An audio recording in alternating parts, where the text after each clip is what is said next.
प्रिय बंधुगण माटीर स्वर तरफ आपण मानक अभिनंदन शुभेच्छा नमस्कार। मो गाँ साहित्य स्वर कार्यक्रम रे आज आम शुणा गाँ चाषबासर कथा। चाषर भविष्य, चाषर अतीत, चाषर वर्तमान स्थिति। आज चाष केवल नुहे चाषी कूल हताश। चाषरे विष कीटनाशक औषध चाषी पाई जीवन पाई जीविका पाई एवं समाज पाई परिवेश पाई एक गुरुत्वपूर्ण प्रसंग बोली मने हुए। जनजीवन आज अस्तव्यस्त। प्रतिटी द्रव्य विष, माटीरे विष, पेटरे विष, फसलरे विष, खाद्ୟରେ विष, पानी रे विष। विष जहर रे ए सभ्यता केते दिन तिष्ठिब। पारंपरिक चाष, मिश्रित चाष, जैविक चाष आज विलुप्त हो गला। पारंपरिक देशी बिहन मंजी ध्वंस हो गला। कंपनी तैयारी मंजी बिहन आज समग्र देशवासी को चाषी को आक्रांत करिछि। माटी को बांझ करिछि। कीटनाशकर बहुल प्रयोग, सार औषधर प्रयोग समग्र मानव जाति को माटी माँ को आज बांझ कर देइछि। चाषी अधिक लाभप्रद हेबा, अधिक उत्पादन करिबा लोभरे चाषी आज क्षतिग्रस्त एवं हजार हजार चाषी आत्महत्या करुछन्ति। ये भली एक दुर्दिन परिस्थिति रे आम सभ्यता आम समाज आसी प्रगति नारे उन्नति नारे अधिक उत्पादन नामरे विज्ञान और प्रगति नामरे ये स्थिति रे पहुँची। तेबे मो गाँ साहित्य स्वर कार्यक्रम रे माटीर स्वर तरफरु आज आसंतु एक भिन्न रुचिर कविता शुणा। जीवन जीविकार कविता, चाषबासर कविता, माँ माटी बिहनर कविता। ये कविता उपस्थापन करुछंती माटीर स्वरर पल्ली प्रतिभा श्रीमान श्रीनिवास रणा। कवितार शीर्षक चाष भविष्य भाव। देशी बिहन देशिया मंजी चाषर सन मान। देशी बिहन देशिया मंजी चाषर सन मान। पुरुणा चाष पूर्वज बास काहीं से गला धान। देशी बिहन देशिया मंजी चाषर सन मान। पुरुणा चाष पूर्वज बास काहीं से गला धान। काहीं से गला धान। चाषीर विद्या ज्ञान कौशल विलोप हेला वृत्ति। चाषर विद्या ज्ञान कौशल विलोप हेला वृत्ति। सार औषध कीटनाशक मारिला माटी कृति।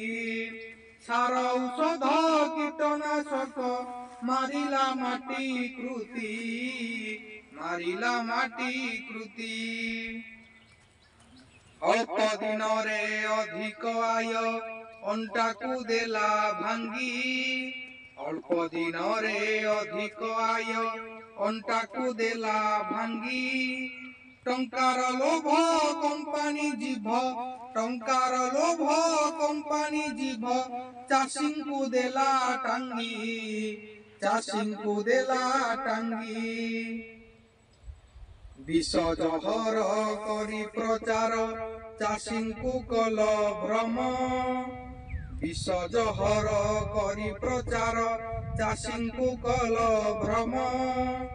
विष चखेई देल भंडेई। विष चखेई देल भंडेई। बेकार कल श्रम।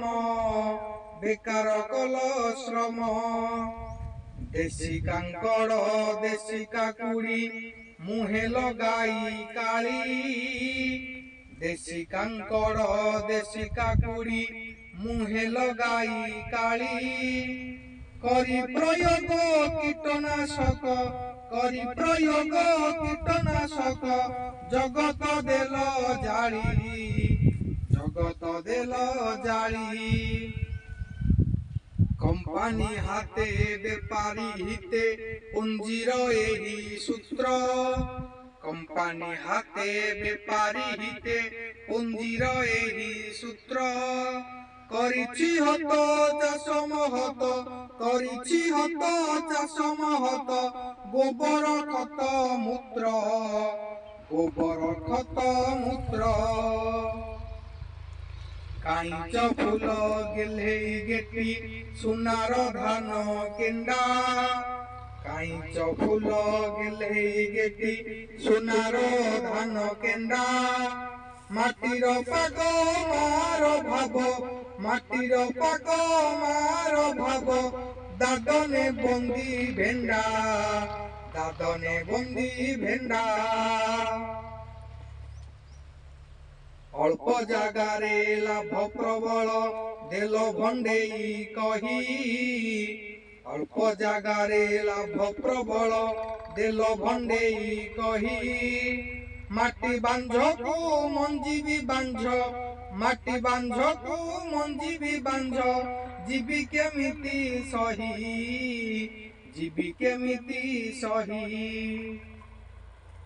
ପବନ ବିଷ ଜହର ଜଳ ଖାଦ୍ୟରେ ବିଷ ମାଡ଼ ପବନ ବିଷ ଜହର ବିଷ ଖାଦ୍ୟରେ ବିଷ ମାଡ଼ ମାଟିରେ ବିଷ ପେଟରେ ବିଷ ମାଟିରେ ବିଷ ପେଟରେ ବିଷ କରିଛି ଚୁନା ହାଡ଼ କରିଛି ଚୁନା ହାଡ଼ ଜୀବ ଜଗତ ପ୍ରାଣୀ ଉଦ୍ଭିଦ କର ଉଦ୍ଧାର ଜାଗ ଜୀବ ଜଗତ ପ୍ରାଣୀ ଉଦ୍ଭିଦ କର ଉଦ୍ଧାର ଜାଗ କମ୍ପାନୀ କୁଟ ପୁଞ୍ଜିର ଚୋଟ କମ୍ପାନୀ କୁଟ ପୁଞ୍ଜିର ଚୋଟ ଚାଷ ଭବିଷ୍ୟ ଭାବ ଚାଷ ଭବିଷ୍ୟ ଭାବ ଜୀବ ଜଗତ ପ୍ରାଣୀ ଉଦ୍ଭିଦ କର ଉଦ୍ଧାର ଜାଗ ଜୀବ ଜଗତ ପ୍ରାଣୀ ଉଦ୍ଭିଦ କର ଉଦ୍ଧାର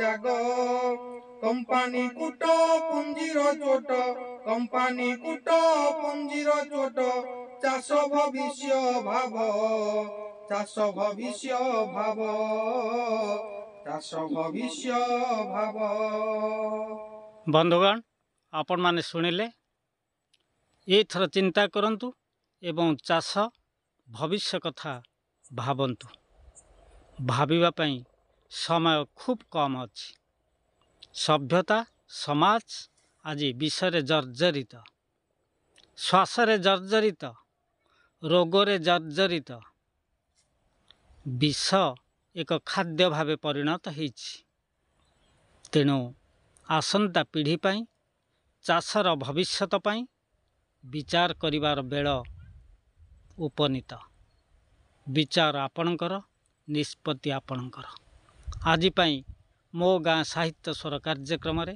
ଆପଣମାନେ ଶୁଣିଲେ